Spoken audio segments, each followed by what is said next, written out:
The truth is, these men are just here to use you. They're just using you like a fucking tissue paper. They're just using you, for their own egoic gains. Most of these men are fucked up. First of all, if you're a married man and you're looking for 19, 20, 21, 22 and younger girls to sleep with, I think you have deep issues, like seriously deep issues that you need to work on as a man. But most men are not ready to do the work. They're not ready to do the self-work. So they'd rather just walk around using girls. This sugar daddy culture, let's call a spade a spade. It's practically prostitution. It's just that we are not on the streets with pimps, but really it's the same thing. Someone is paying you to have sex with you. I don't care. I don't care how much they're giving you. I don't care whether they're giving you Elon Musk's wealth in a night. I don't give a shit. I don't think it's worth it. It's not. It's never been. But we try to convince ourselves. And you know why? Because we are hurt. We are hurt. We are deeply hurting. We are hurting seriously. And we are bleeding. It's coming out of our ears. It's coming out of our noses. Hello, love. Hi. Welcome back to my YouTube channel. If you're new here, hi, my name is Ivy, and if you like me, you can subscribe. So today we are going to be addressing sugar daddy culture. Are you all ready? Because I'm about to trigger people here. What better way to start this video than to talk about how I nearly fell for a married man? My first visit to a club was when I was 19 years old. And in Nairobi, most clubs don't allow what they call small boys. So between the ages of 18 to 25, well, they say on pen and paper that it's the same for girls, but it's definitely much easier to access a club as a girl. You can either bribe your way through or just sweet talk the bouncer. There's just always ways to get into the club. So when I was 19 years old was my first visit to a club. And the first visit, yes. We went out with my girlfriends. We're just having a good old time, whatever. And a man basically approached me. The vibe is vibing. If you feel me, you feel me, I love men who are ambitious. So it registered that kind of vibe to me and I liked it. I was genuinely attracted to the guy. But I can tell you for sure, at this time, I didn't logically know he was married. I didn't. But I intuitively would say I had a nudge. When you just feel your heart tell you something. So anyway, he bought drinks, whatever. Naive 19-year-old me vibing with this guy. He was about 36 years old. That's a huge gap when you think about it. So eventually it was time to leave the club. I think it got boring and we wanted to go home with my girls at the time. And he decided that it wasn't a good idea for us to go home. He's like, so I know another club where we can have a really, really nice time. Come with me. We got into his Subaru. Yes, Subaru. Like right now in hindsight, I look back and I'm like, every single clue about that guy was just pointing towards the fact that he's married. I just decided I can see I'm blind. So while in the car, I was wearing a short skirt. He basically placed his palm on my thigh and it made me really uncomfortable. And at that point, I asked the question, are you married? Tell me why this nigga, dead ass, like to my face, he looked at me and he said, yeah, actually, I have a wife and my son is in class 6 and I have a 2-year-old son. I said, skirt? Sorry? That was it. We got to the club where we were going to. I never chatted with him again. It was just super uncomfortable for me. There's a guilty consciousness that comes with talking to a married man because I hope to be married someday and I want my man to remain faithful to me. And karma is a bitch. So no. Karma, like what goes round comes back around. No. So that was the end of the vibe, right? We vibed with my girlfriends the whole night, went home, and that was it. So the next day, I woke up with my hangover and whatever, and I literally took my journal, and the question I wrote there was, why did I get attracted to this 36-year-old man when I'm only 19 years old? And I just started journaling my thoughts down. And what I uncovered is literally what I'm about to share with you guys right now. So the men in our society, generally speaking, are mostly emotionally and sometimes physically unavailable, right? And as women, we need men to be there for us. There are three major things a woman needs from a man. Whether this man is the father or the husband, there are three major things which as women we actually need. Highlight the word need to survive. Steve Harvey calls them the three major P's. Protect. A man is supposed to protect, provide, and profess. So if you're a young child, a girl in this case, if your father was not available emotionally or even sometimes physically to provide these three P's, protect, profess, provide, it leaves an insatiable void within you. So when I talk about protection, I mean that as a little girl, if you didn't feel safe, if you didn't feel like, oh, dad is going to be there for me. For example, in my case, I moved in with my mom and we were living in the ghettos of Umoja. There was a lot of insecurity here in Nairobi. There was a lot of just madness going around. And I can tell you, as a young child, I was constantly in a state of fight or flight because I never really felt safe. This part of protection was completely just not met for me and for many other girls. The other one is provision. Mostly when we talk about abuse, we talk about emotional and physical abuse, but there is also financial abuse. I'll give you an example. The man who brought me up. A lot of times when I was a child and a teenager, when I would ask for money, he would say this a lot, constantly. To quote him, I have a lot of money. He'd look me dead in the eye and say, I have a lot of money. Yeah, I do. Do you see? He'll even ask, do you see me struggling? And I'm like, no. Yeah, because I have a lot of money. It's just, it has priorities.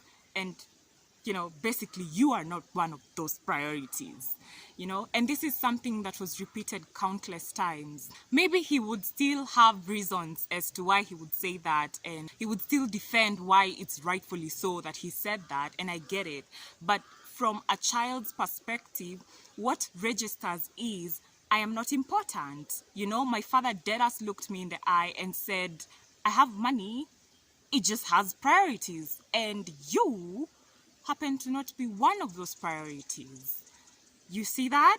That's a case of financial abuse. Obviously, where it comes from is when somebody makes it in life and then they still have a poverty mentality. Yes, they are rich and maybe they are coughing money, but mentally they're still basically poor. So it ends up bleeding on their children, which I completely understand that. And it's not anything I hold a grudge against. It's just I'm talking about how these things affect us as children on this end. So you basically learn that I'm not important. I'm not as important to my first love. Your first love is always going to be your father. He's the first man who ever loved you. He's the first man you ever loved.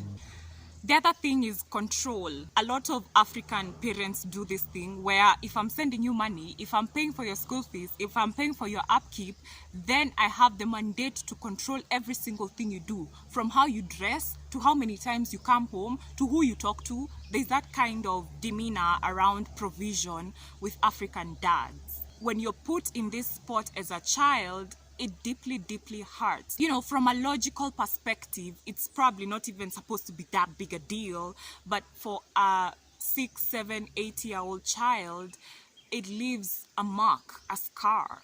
The last P is profess. A man is supposed to profess, supposed to tell you what you really mean to them. So if your father never held you and said, I love you, really truly meaning it, if they never ever looked at you and told you how important you are to them, maybe through a birthday card or word of mouth, just the act of professing and reminding you that you matter, that you're worth it, that they love you because you're worth love.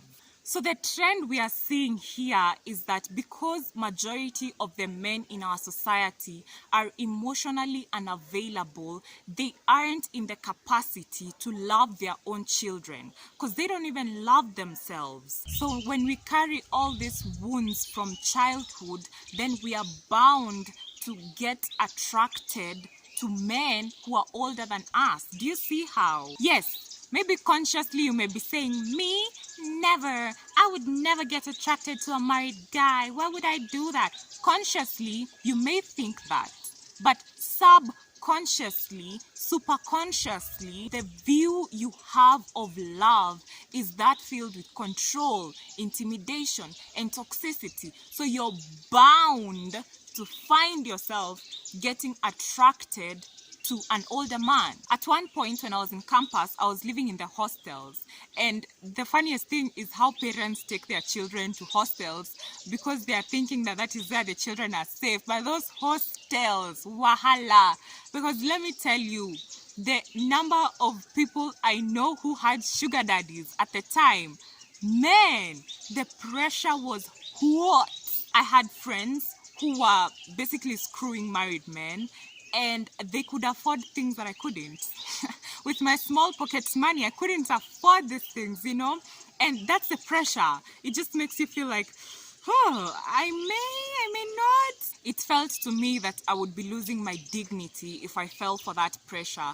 But the truth is there's a lot of pressure, especially in university. So I had friends who had so many of these swababas and I would hear their conversations. When this man calls up this girl to talk, it sounds like a conversation my father would have with me. Seriously, it's like, hello, oh hi, what did you eat today? How was school? Did you have assignments? Oh yeah. Just the same questions my father would be asking is the same question this girl is being asked by this older man. And it just proved to me how much we are literally replaying what we did not get in our childhoods, in our adult lives. I know most people don't want to hear this, and I get it. But baby girl, you are looking for your dad. He was never there, maybe emotionally or physically or both. And now the inner child archetype is basically running your life on autopilot. And that's why you find yourself gravitating towards an older man. Because there's basically this insatiable void you're trying to fill up. There's a wound, there's a scar, which you're trying to nurse in all the wrong ways. And I hear girls saying this a lot. Oh no, me, I'm just doing it for the money. You know, I get to afford expensive things, whatever, blah, blah, blah. I'm like, girl, if you're to take the time to deeply reflect, like, stop looking at things on the surface level. Really go in deep. Go in very, very deep. You will realize that it wasn't even about the money in the first place. Most of it is not about the money. I mean, maybe yes, your father was not the perfect provider for you, and I get it. But the wound runs deeper than just that. You're looking for love. You're looking for affirmation. You're looking for your father to remind you that you're worthy, that you're loved, that you're important, that you matter.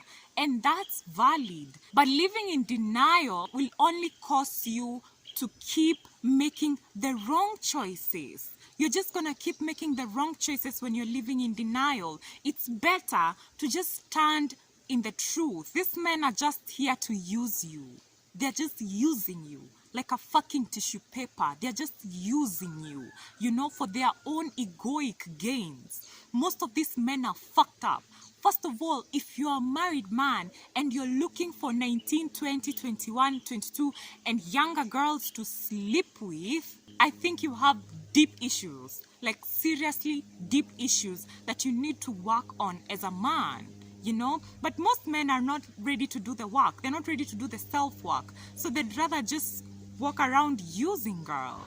But if we as girls start becoming truly aware of why we're even behaving this way, then we can start the healing journey. When you become consciously aware of, oh, I'm finding myself attracted, gravitating towards older men because who I'm really looking for is my dad. When you become aware of that, you've done 60% of the work. Then now we can dive into the 40%, which is healing the father wound. So when you start to do the work, when you become aware, then you start to do the work, you start to reconnect back to your father, your eternal father, your spiritual father. And that helps heal all those wounds which your earthly father, due to certain inadequacies, ended up costing and causing you scars. But you see that? The first thing is becoming aware. So let's snap out of this denial. I just want the money. I just want the vacations. Boo-boo. No, you would be good without those vacations. Let alone that. You are a boss-ass babe and you can work on your own craft enough so that it can afford you those beautiful vacations and the Chanel bags and the Fenty lipstick. You can do it, you know? So it's not about the money. You may think that at surface level, but really sit down with your journal and you'll know that it had nothing to do with the money. What you're looking for is love, appreciation, and worthiness from your dad. And that is perfectly valid, my love. It's perfectly valid. It is much better if we find healthier ways of dealing with these wounds than trying to plaster and cover with these toxic kind of things. So the first step to healing your father wound, just the first one, the one you can do right now as the first thing where you can start, you know, is write him a letter. Whether this man is dead, alive, in your life, or not in your life, grab your journal, grab a piece of paper, and start, Dear Dad. And this is not a birthday card, please. This is you expressing truly how you feel, the role this man has played in your life, truthfully and sincerely. Once you put it in perspective, you'll come back in hindsight and you'll be able to see what that child didn't get. Because trauma is not just emotional abuse, physical abuse, intimidation. Trauma is also what you didn't get. Trauma is also neglect. Trauma is also the fact that your father, your first love, never really taught you what it means to receive love from a man. So you've developed all these negative habits, attracting toxic people and men who are just trying to use you, boo-boo. So you need to start doing the work really and truly so that you can find the divine masculine. The truth is that parental wounds are a portal to the divine. And I learned this very personally. Parental wounds are a portal to the divine. When you take the time to heal the wounds your parent costed you, it reconnects you with the divine masculine, with the spiritual father in ways you never ever thought. It's like an initiation into a deeper, more profound and potent relationship. Please tell me what you think about the sugar daddy culture in the comment section below. Do you have a sugar daddy? Have you once gravitated towards one? Have you ever thought about it and maybe fancied it a little bit? This is a space of no judgment. You can say anything. Boo-boo, I've been attracted once to a guy and since I did the work, it changed. Are you willing to do the work? That's the question. Thank you so much once again. Please be sure to like this video. If you really liked it, please like this video, comment down below and subscribe. I will see you guys on the next one. Mwah! Bye!